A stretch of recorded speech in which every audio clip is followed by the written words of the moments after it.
welcome to Transform Your Workplace. I'm Brandon Laws, your host.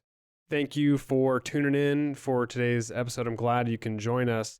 We've had a lot of great guests on recently, a lot of great topics. Really excited about the upcoming lineup of guests. I'm not going to spoil it for you, but just make sure that you hit subscribe. If you're a first-time listener, definitely hit subscribe, whether you're on Apple Podcasts or Spotify or whatever it may be. Definitely check us out. Every Tuesday we have a new episode, and I'm considering releasing some short episodes, like maybe on Thursdays or Fridays, something like that, leading into the weekend. So maybe reach out to me on LinkedIn and let me know if you're interested in that. That would mean 2 episodes a week, one kind of a longer interview style, and maybe one would be like monologue, me by myself. So let me know if you're interested in that, and then I'll consider that. So today I had a conversation with Karen Millsap. If you've been a longtime listener, you will remember that she came on and provided insight to her background, her incredible story, heartbreaking story, where she lost her husband to a murder and went through grief and really lifted herself up out of that. And she talked about the steps that she took to get out of that, and then has since coached people through griefs and other situations. Everybody's going through something, and so I think that was kind of the message that she had brought to other people, so practicing empathy and compassion for other people. In today's episode, she's really focused on mindset and growth and all that. So among many things, we talked about her model called Stop and Shift, and I'm going to let her talk about that because we dive deep into that and other things that we can do to grow professionally and to help our people. Because a lot of us who are listening are either HR professionals or small business leaders. So inevitably you're supporting other people. And Karen provides so many great tips and tools in this episode that you are going to be able to take back to your people in your organization and help them. So my action item for you, if you get all the way through the episode and you love the content, I want you to go to Apple Podcasts and write a review. Let us know what you thought about Karen, how you liked the episode, all those things. And even better yet, if you could share it on LinkedIn with your network, that'd be amazing. Just trying to spread the word about this podcast and the message. Again, we're out to transform the workplace. I wholeheartedly mean that. That is the name of our show, and that is what we're trying to do. Really appreciate the support. Oh, one more thing. Make sure to go follow Karen Millsap on Instagram. I'm telling you, if you're on Instagram, she is full of positivity. She's somebody that you need to pay attention to. I think you're going to start your mornings off great by seeing some of the things that she's putting out versus starting your day with like the negative news and all those sort of things. There's enough negative stuff in the world. Let's focus on some positive things. Karen has one of those positive channels. Follow her. Enjoy today's episode. So glad you can join us. Karen, it is so great to have you on the podcast. So glad to have you back. I am happy to be back. That's what I was about to say. It's happy to be back again. Yeah, seriously. So you've been on the podcast before. You shared your, it's a hard story. It's an incredible story. Your journey has been fantastic. And I want to encourage people to go back and listen to that. I'll put the link in the show notes, of course. But your background, you did a ton of work in grief. And since then, you've really shifted what your focus is on. So let's talk about you today and where you're at. So, one thing that I noticed from your website is you stated that at some point you realized that you have to put on your oxygen mask first. And I hear that all the time. We hear it on the airline, if we're flying. What happened to make you realize that you needed to change something within yourself first before you can help other people? That's a really good question, actually. So when I first started off as an entrepreneur, because my experience with grief was so crazy and extreme and just overwhelming, I felt like I needed to put on this like superhero cape and just help everybody cure grief. But I will also say that part of that was influenced by the way people were tied to my story or felt inspired by my story. So it was such a focus on grief. And during that time, I was still healing. I started building my business maybe a year and a half after my husband died, close to 2 years, which is still really early on in the healing journey, as I'm sure you could imagine. Yeah. And so when I started to build the different resources, when I started to give talks, as I was, engaging with companies, my sole focus was to really make grief less awkward. But because I was on that healing journey at the same time I was starting off building my business, I don't think I had all of the tools that I needed to be where I am today, which, by the way, growth is an amazing journey. Yeah. You get to evolve, and it's not that you are leaving your previous passions or, knowledge behind. It's just elevated, right? And so I'm taking that experience from grief, but what feels more authentic to me is growth. It's really about, the healing and what you do to heal. And then as I started to really feel the weight of being an entrepreneur, I was thinking to myself, gosh, some of the tools that I was using to get through grief are helping me through the stressors of being a business owner. Absolutely. And so I think that it was around maybe the 5th year after my husband died that I decided, you know what, my heart will always be to help people who are grieving. But the power of the resources and the tools that I have, and really that made an impact on my life, that is what I want to share with the world, because it will help people who are not just grieving, but people who are stressed and who are overwhelmed and who are, anything. I mean, I use it with parenting and I use it with, business decisions. It's really about having a healthy mindset. For sure, parenting. I can relate to that. Well, that's part of the reason I wanted you back on, was that you say this, and I hear this a lot in terms of empathy, is everybody's going through something. And I think when you talk about leadership, and even, audience that we have is a lot of HR professionals and business leaders, they're providing resources to the people so that they can show up as themselves, fully ready to work, be productive, be happy and healthy. And I think if they're going through something and they don't get help, they either can't help themselves or they just don't know where to start. I think that's why what you're doing is so vastly important. And I just want to make sure that people are aware of what's out there. Is that kind of with the realization you came to as well? Yeah, for sure. And just, and one thing that sticks out right there in that sentence is everybody is going through something. Mm-hmm. True.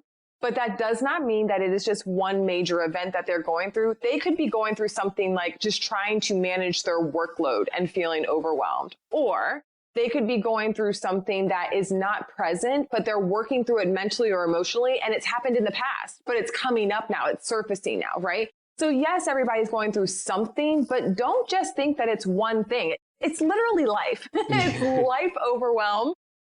And it happens, but there are so many different ways that we can manage that so it doesn't escalate to, a serious mental health issue or a physical breakdown or complete burnout. When it comes to mindset and your story, your path to where you are today, what did you learn about yourself and that growth? Yeah. So I talk about this often because it really was a pivotal point in my story. And it's when my son came into the room one day and I'd been laying in bed for a couple of days. And he said, "Mommy, are you going to get up today?"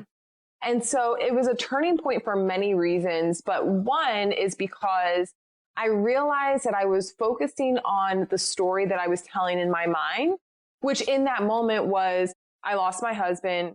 I am, failing at life. I cannot get myself together for my son. I can't control my emotions. I mean, I was focusing on everything that was a part of the struggle. Now, mind you, that's real. But if you focus on that, that's all you're going to see. And you're going to weigh yourself down even more. So I had to stop looking at that and shift my focus to what was going to help me be positive and productive and literally move in the direction of life, which is forward. So by shifting my mindset, and it started in that moment, but by shifting my mindset, that's how I started to be more open to the healthy habits that I needed to establish. That's how I started to cultivate positive energy in my life again. That's how I started to make better decisions and even learning to have a healthier relationship with my emotions where they weren't controlling me, but I could honor them and then flow with life instead of resisting that.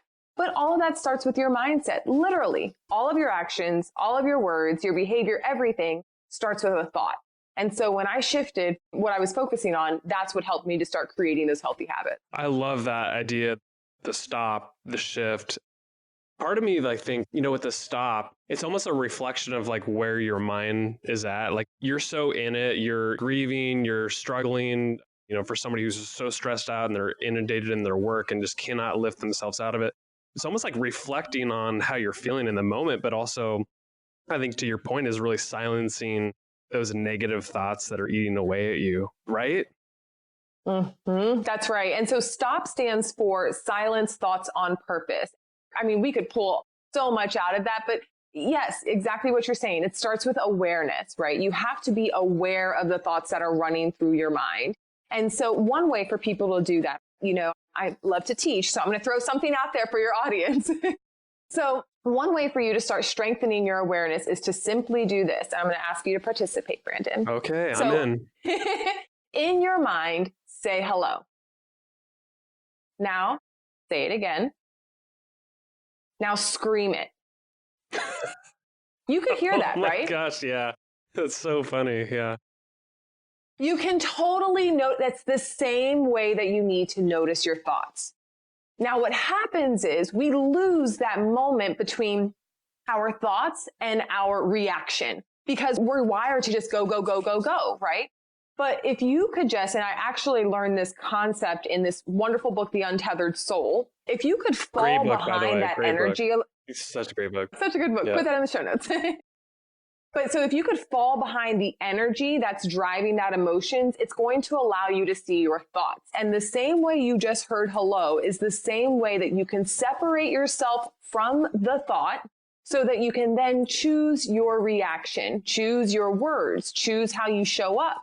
But so often we are suppressing our thoughts and just letting it, manifest into an emotional reaction. Mm-hmm. But if you become more aware of your thoughts, then you can choose how you're going to respond. Now, again, the silence thoughts on purpose, when you are silencing them, you have to remember that last part. It's on purpose. It is your choice. That is your power. You can see them and then you can choose to start to silence them. Can I tell you something weird about that exercise that we just did? So when you said hello, that was easy, right? But then you said scream it, and my body sort of like, it almost manifested into physical movements. I like twitched because I wanted to like scream it out, right? So I could imagine this works for positive and negative stuff as well, right? So imagine you're screaming negativity, like that probably manifests itself into some sort of, body language or fidgetiness or something like nervousness, anxiety, whatever it may be. That was fascinating. I just wanted to tell you that because it was bizarre. Well, let me tell you, I had this moment the other day. My son was doing something and he wasn't doing what he was supposed to do. And this had gone on for like 2 minutes, 3 minutes, 10 minutes. And so now in my mind, I literally was screaming in my mind, like, why are you not doing what I asked you to? But because I've trained my brain to notice that, I caught it before it came out. And if you can train your brain to notice your thoughts, I'm telling you, you will save yourself a ton of heartache and apologies. It's funny because like that situation with your child that you just mentioned, I was doing that this morning. I'm making breakfast. My kids are not being decisive about what they want. So like I did not catch my thoughts, and instead I'm slamming cupboards and getting all huffy and puffy. So so I need to use the stop shift for sure. Honestly, people do it and they don't even realize it. So talk more about the shift part of it. So, okay, we're aware of our thoughts, screaming whatever it is in our mind, whether it's positive or negative. How do we notice and then make that shift? And what does that stand for? Mm-hmm. So shift stands for see hope, intentions, facts, and then new thoughts. Now, this framework is not a catch-all, but it covers most because in any given situation, you may focus on one or all of those to help point you in a more positive and productive manner, right? And so we'll say hope, for example. Why would we shift to hope? Well, a great example is when I lost my husband, right? When we feel distraught, when we feel like life is unfair, when we are overwhelmed by our current circumstance, sometimes we need to look forward and have faith in the things that we can't see just to get through the grueling moment that we're in. So that's where hope comes into play. When it comes to intentions, I like to say that for the most part, we are all good people, right? There's some people who make bad decisions, but we are all good people. And so when you think about that, what are our intentions or our core values? Usually they're wrapped up in things like love and peace and patience, right? And so those qualities, those values should be at the core of our actions and our words and how we show up in life. I mean, patience is a big one, right? We know this with parenting again, but it's applicable in the workplace.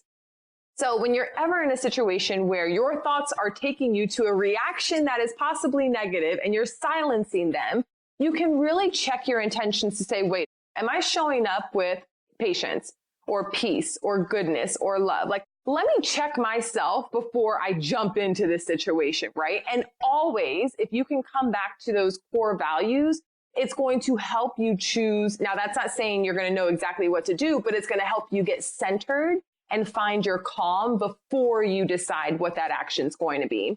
And then facts is really important because a lot of times we respond whenever our thoughts are taking us in a negative space. We usually respond one of two ways, with emotions or from our ego. And so if we can set those things aside and look at the facts of the situation, then it does help us to make, again, a decision that is rooted in positivity and also meant to be productive. And a great example of this is sitting in a meeting with a group of folks and you're working on a project at work. And everybody has what? Their own opinions. They think they know what's right, but everybody is also working from a limited perspective. So if you can silence your ego in that moment, and if you can set those emotions to the side and look at the facts, which is that, yes, some people are going to come with different options. Hey, their option may be good. Or do we even have enough time for us to, build out what I'm suggesting here? If you can really just look at the facts, it'll help to clear your mind from that voice that's trying to dictate how you should jump in and make a better decision with what's the reality. And then all those things, whether you're shifting to, hope or intentions or facts, what's that going to bring? New thoughts. You've silenced those ugly, sour, negative thoughts. You are shifting them by looking at any of these three things or others. And then you're going to find that you are experiencing new thoughts, which then ends up being, new words, new habits, new decisions. And that's how you reshape your life. So this model is fantastic. I'm curious how you put it to practice, because it sounds like, in just the example you gave, it's all real time. How do you put this to practice, like instantaneous fashion? You know what I mean? It's not like you have time to jot things down or even practice or anything. This is all happening in the moment. Right. But if you think about it, we have so many thoughts that run through our mind in a millisecond, right? So actually going through this is not as difficult as you think, because it's not that you have to think, oh, should I focus on hope, or should I focus on intentions, or should I focus on facts? That's not what you're thinking. You're thinking, I need to stop and I need to shift. And what would be the opposite of what I'm feeling right now? Hope, intentions, and facts, those are just really kind of the main or the core things that you're going to shift to get to that new thought. But you're not running through that in your mind. When you say stop and shift, you will start to shift to what's opposite of what you're currently feeling, which if you're feeling something negative, the opposite will be positive. And then you just start to process, which, by the way, we should be processing anyway. We should be taking a beat before we're responding. And so it's just utilizing that space where you should create a pause. It's utilizing that space with a framework that's going to help your action be reflective of a positive or productive choice. I'm now envisioning everybody in the workplace, being able to use this model. And gosh, it sounds like a utopian environment. Like if everybody was doing this and they were thoughtful and they were able to shift their mind into a positive one. But people a lot of times don't do that. So, if we're talking about, leaders providing tools like this to their people, what's the best way to do that? Have you really thought about how organizations could support their people who struggle with mindset to, practice this and perfect it? Yeah, so here's the thing. Stop and shift is one mental strength training exercise. Okay. It's one. There are so many different exercises that we should be using, and they're really just, small choices throughout the day. Here's another example of an exercise somebody could do. You come out of a heated meeting and you run right back to your computer and you just start working on the next thing. And your attitude feels like, I'm still thinking about everything that I just went through and I don't right? Here's an exercise. Go for a walk. Literally just go for a walk, have a breather, give yourself 5 or 10 minutes to process those thoughts and start to shift them into something that's going to be more productive. Don't take that energy from one meeting to an email or to the next meeting or the phone call that you have to make. Create some space by going for a walk, by practicing some breathing exercises that helps you to just recenter. Here's the thing. When we talk about mental health, a lot of times people think it is just mental illness. And yes, that is one audience when you are talking about mental health. But if you think about the majority of humans, we do not have ongoing mental illness issues. Now, I went through a space of depression, certainly after my husband died. People go through, seasons of anxiety and so on and so forth, but that may not be your state of living, right? So when we think of mental health, I don't want people to only think of mental illness. I want them to think about mental strength training. How are we creating these spaces where people are allowed to process, where we are helping them to become more aware? We are teaching them different exercises that will allow them to process their feelings and choose a different way, right? All of that falls into mental health. And so a great way for employers to help people is not just by introducing one method like stop and shift, but it's cultivating a space where a lot of different exercises and techniques and topics are discussed and offered as resources to their people. And a great example of that is just next week, I'm actually going to speak at the Golf Channel. This is my 3rd time being back with them because they are really passionate about their people.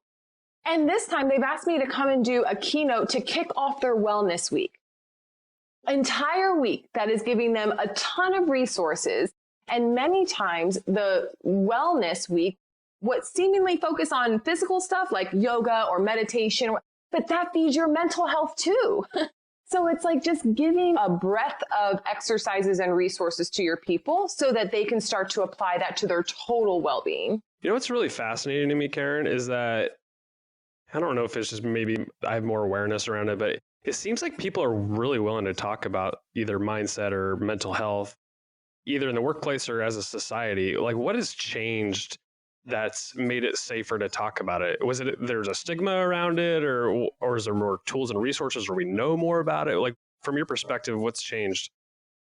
That's actually a really good question that I have been thinking about recently too. I think up to this point that there has been a stigma. And I know, for me, not because of lack of love in the family, but we were just kind of all brought up to suppress the stuff we don't want to face, And so society as a whole, we have been brought up to suppress the stuff that we don't want to face. I'm not sure what's changed. I think what you're talking about and what I'm feeling is really just a shift within the last 2 or 3 years. Yeah, but mindfulness and meditation and all, that's not new. These were things that started to be introduced, at least in America, around the late 80s. I think we have different methods that help you to process stress, right? A lot of it is tied to mindfulness and to meditation. And I remember watching this Netflix special called The Mind, and they were talking about the origin of this because in Asia and in India and these places where Buddhism is practiced widely, they've been into mindfulness and meditation for how long? Centuries, right? But the shift that's happening in America, especially in the last 2 to 3 years, I think is mostly to do with courage. I think that people are speaking out more. It's not that we haven't had these tools and these resources introduced to us, only until recently. That's not true. They've been around. I just feel like I will go out on a limb and say this. With the intensity of the division that's being created for different reasons, right? I think people are now wanting to be more connected to one another more than ever. And because of that, they're having the courage to speak out about things that we used to just suppress. And now that people are speaking out, we are finding more commonality. And that is what I think is creating a faster ripple effect in the last 2 to 3 years, is that now that one person talks about it, oh, I can talk about it. I can accept it. I can find that. And now that's what you're seeing. Yeah. And it's funny because and this is just my own perspective, even in my workplace, it seems like people are more comfortable talking about it. So even just in regular conversation or, the one-on-ones that I have with either my direct manager or my employees, it seems like we're having a lot of conversations around mental health, balance, stress, all those things that will help them become more happy and productive at work and more engaged ultimately. Mm-hmm. And I also think that what has helped these conversations to move forward more swiftly is there are people who are in the limelight who are being open about their challenges. And honestly, whether you're a celebrity, an athlete, an entertainer, a major author, what have you, if you are in the limelight in any way, shape, or form, you are a voice for many. And so I think because we've seen that rise in just these people who so many idolize that they're actually human, I think that is helping others to accept that they're human too, right? People that they look up to. Yeah, I don't know if you're a NBA sports fan or general, but Kevin Love, he plays for the Cleveland Cavaliers, and he came out with an article probably a year or so ago, or the Players Tribune, where players will write articles and talk about it. And he had a whole spotlight on mental health and all the struggles he went through. And to your point about celebrities and people who are in positions where they have such an audience to talk about it, it makes it safe for others to talk about it. And he translates out to the workplace. I think people in positions of leadership make it safe to have conversation around either this or whatever it may be. I think that just becomes ingrained in the culture. Absolutely. And I also think that, before this was seen as a weakness, which is why people wouldn't want to talk about it. I felt that way 5-6 years ago when I was re-entering the workplace. I didn't want to talk to anybody about my grief because I thought that they would see me as weak and incapable of handling my workload. And that wasn't true. Even though it would impact certain things, by that, I mean, like I'm sitting there reading an email and I have to read it again and again and again, because now it's taking me 10 minutes to read one email where before it wouldn't take me as long, but my mind was clouded with grief and anxiousness and all that other stuff. And so what I'm saying is that it does impact you, but it doesn't have to be seen as a weakness. And now that we are taking that stigma away, that is what's allowing room for more resources and tools to really, meet the public where they are. Let's give people some more tools as we, kind of make our way to the end of the podcast. Let's go back to you. So you've kind of probably trial and error, shifted your mindset. You've probably done some different practices, whether it's meditation or the stop and shift method. What are some other things that, you've done yourself that have actually worked, or things that you've encouraged leaders or regular people, individuals to do that's actually helped them? Yes. So there are a ton of things that we can do. I actually have this list. It's called 51 mental strength exercises. Yes, and please so do. I'll make sure I get that over to you. If people want to download, then they can. And so there are really, really simple things you can do. Here's an example of something I did right off the bat. I stopped listening to anything that was negative. Whether it was negative news or whether it was Twitter. or like watching scary movies, for example. I wouldn't watch scary movies because it would make me feel anxious, and how it makes you feel when you're watching a scary movie.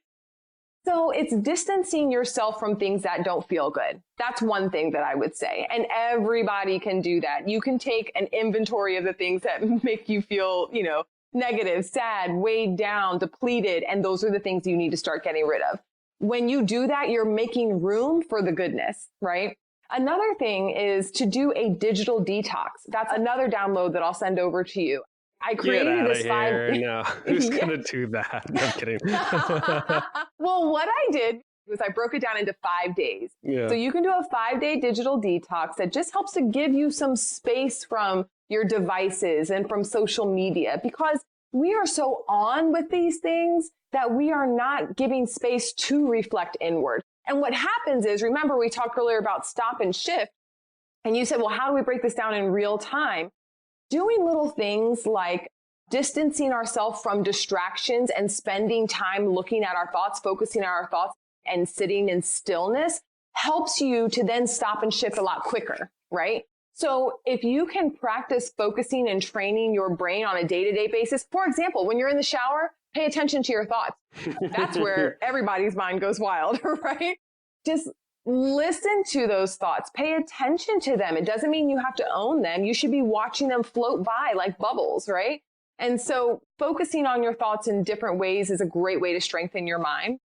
Talking to someone. Like when you feel really awkward and you don't want to talk to anybody, that's when you should talk to somebody. That's exactly when you should reach out. And because connection also helps you to feel like, okay, I can get through this.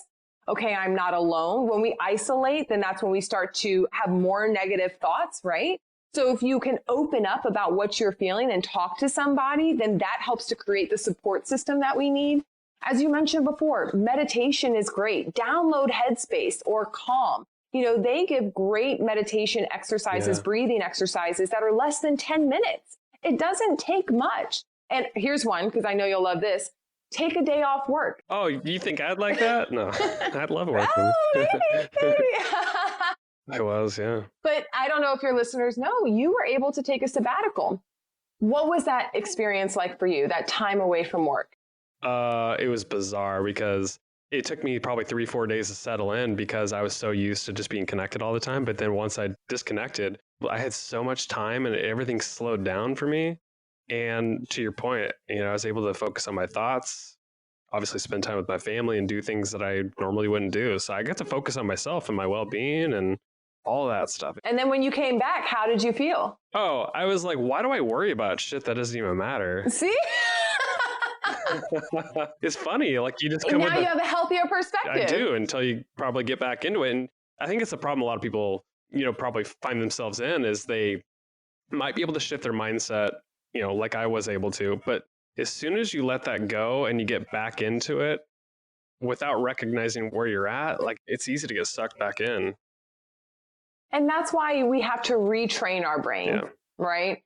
You have to do little things, small habits throughout each day, even taking 5 minutes between meetings to have a break and breathe. That is training your brain.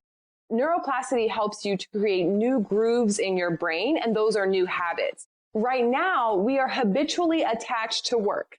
We need to flip that and retrain our brain so that we are not as attached, because that is constant depletion, and find those ways where we are pouring back into ourselves. And that's where we would get back to balance. Decluttering your space. That's another thing you can do. People think, what does that have to do with your mindset? Because if you have a lot of stuff around you, I don't know if you've ever been in a hoarder's house. I haven't, but when I watch it on TV, I'm like, I'm anxious right now. I feel overwhelmed, right? Decluttering your space also helps to create mental space in your brain. So there are a ton of things. I mean, again, I'm not going to go through the whole list, but I'll definitely get over that download for you, because I think where people would be surprised is that there are so many opportunities throughout our day to train our brain to be focused and calm. That is the goal of mindfulness, is to have a focused and a calm brain. When you have that, then you are going to be able to manage stress. You're going to be able to navigate hardships, and you're just going to make better decisions, which ultimately creates a healthier quality of life. The same way we take care of our physical well-being, I want people to do better at taking care of their mental well-being. I got to add something to your list because it's so fresh in my mind. And maybe this is actually on your overall list. So I just finished reading a book called Why We Sleep. And maybe you've either been familiar with it or maybe read it. But holy moly, this thing, it was so eye-opening. I didn't realize how important sleep was, how it alters our mood, allows us to be productive. It changes our eating habits, whether or not we get a minimal amount of sleep or a lot, fights off disease and all sorts of stuff. So one thing I realized from that book is like, I cannot do the 6 hours or under amount of sleep per night. Like I will probably go 4 or 5 days a week getting under 6 hours of sleep. And this doctor lays it out in this book that like you need 7 to 8 hours to be truly healthy. And I think that alters your brain. I mean, he had all the science in there. And to me, like that's probably got to be the foundation to all the stuff that you're talking about as well. Absolutely. Absolutely. And one of the reasons that I love Thrive Global, which is Ariana Huffington's initiative there. I mean, I contribute to them and their newsletter. But what's so awesome is that she literally started this entire new phase of her career and her life because she was sleep deprived when she was running the Huffington Post and passed out in her office. And when that happened and she woke up having hit her head on her glass desk, she decided, no, I cannot live like this anymore. and decided to step away from the Huffington Post, started Thrive Global. And I don't know if you subscribe to her newsletter, but it is amazing. And they talk about total well-being, but this all started because she was sleep deprived. She was working her tail off. She had built this amazing business, but she had done it at the expense of her health. And so now she has this initiative that it's not just a newsletter. I mean, they go in and they do different trainings and they offer so many different resources to employers to help their people care for their total well-being, because to your point, sleep is a really big deal, but there are also other areas of our total well-being that need attention, that need healthy habits so that we can all be our best self. So I personally believe like in the morning is like the best way to start the day. Like, especially if you're making the right decisions, it could change the way your day is going to go. You have this great article on your website about 5 healthy habits in the morning. What are some of your favorites from that? Yeah, so one is stretching. We were talking about like as we get older, things don't work the same way they do. But really stretching helps to get your body and everything that it takes for your body and your brain to function properly. It helps to get all those juices flowing, right? So that's a good one. Also, not hitting snooze on my alarm helps a lot. And my son has picked up this habit too. We both notice that when we hit snooze, we're dragging and dragging. But when you get up, and you know, I used to do this too. I would set my alarm 30 minutes ahead of when I actually needed to get up. So I knew I could snooze, I could snooze, I could snooze. But that sets the tone for your day. And then another one is listening to something positive. So on my way to school with my son, you know, we'll listen to either uplifting music or, you know, I'll turn on Joel Osteen or a motivational video. He loves watching motivational videos on YouTube. But I just listen to something that's going to fuel me with the energy and intent that I want to carry throughout my day. What do you say to people, and this is kind of shifting a little bit, what do you say to people who tend to carry around the weight of other people's issues? And what I really mean by that is, you know, a lot of people are so sucked into the news and what's going on worldwide that, you know, it's hard not to take that in and be stressed out and sad for what's going on. Or even people at work, maybe if they're going through a hard time, but yet, you know, maybe I absorb that and, you know, have stress and anxiety and all these other things. Like, what are some ways to shift out of that? Yeah. So, you know, actually this month in my members community, Soul Care, we're talking about get over it. There are just some things you got to get over. You cannot carry. And maybe the way to start with that and deciding like, am I carrying something is your perspective. News is a great example of this. We will see a lot of disheartening stories that will invoke fear or a lot of sadness or grief, you know, or empathy for others. And so what happens is we get so consumed with that then we start to apply those feelings to our life. A way for you to shift that is to focus on gratitude, right? Gratitude helps to shift your perspective.